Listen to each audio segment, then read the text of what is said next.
The draft strategy will see us accommodate up to 80% of our projected growth in fewer than 3% of Boroondara's land mass.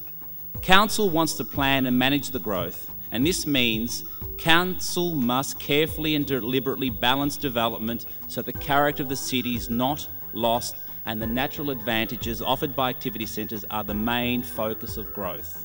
I am projecting, as a demographer, that one of the greatest challenges for a city like Boroondara will be the ageing of the community in the 2020s. I think it will have a profound impact on this municipality, and we need to get our heads around it now rather than waking up in 2020 and saying, what do we do with all of these old people up in Balwyn that need all these services rattling around a 3-bedroom brick veneer? We want affordable housing, we want to live around transport hubs. We don't want to be forced out to the urban-rural fringe. I've got some real reservations about the way the Union Road shops have been classified as a neighbourhood activity centre.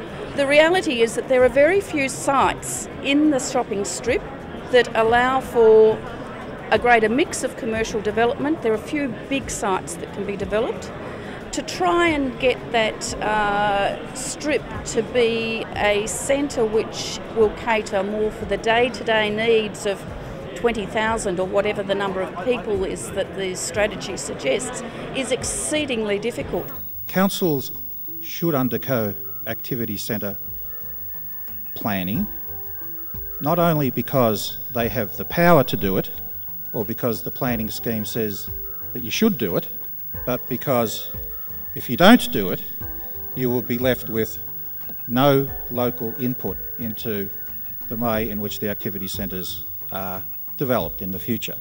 My message to Council is that they're doing the right thing by having a plan.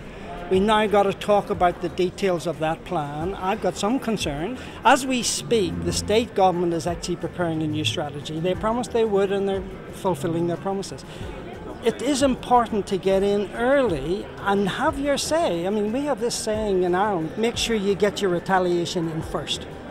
We believe that council should be looking at protecting all of the residential area with a 2-storey protection.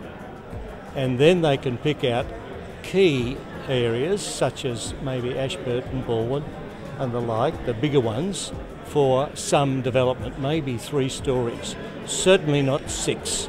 Activity centres have always played an important role in delivering commercial, civil, recreational and housing needs of the community. I want a sustainable Boroondara. I want us to be the leading edge. I want us to show everyone else what can be done by a council. The really important thing is to get planning integrated with infrastructure, with transport. At the moment we've had a lot of development which has been one side of the ledger, and so I think it should be a more balanced and integrated approach. There are numerous ways Council is encouraging our community to have their say and to get involved, talking with our ward councillors, special bulletins, or calling our planning hotline through to formal submissions to Council during the statutory planning process. I urge you to stay involved and encourage others to do the same. This session, as I said, is only one way of creating community awareness and stimulating conversation on this important plan. As I said, we have to do something, and this is the start of doing something.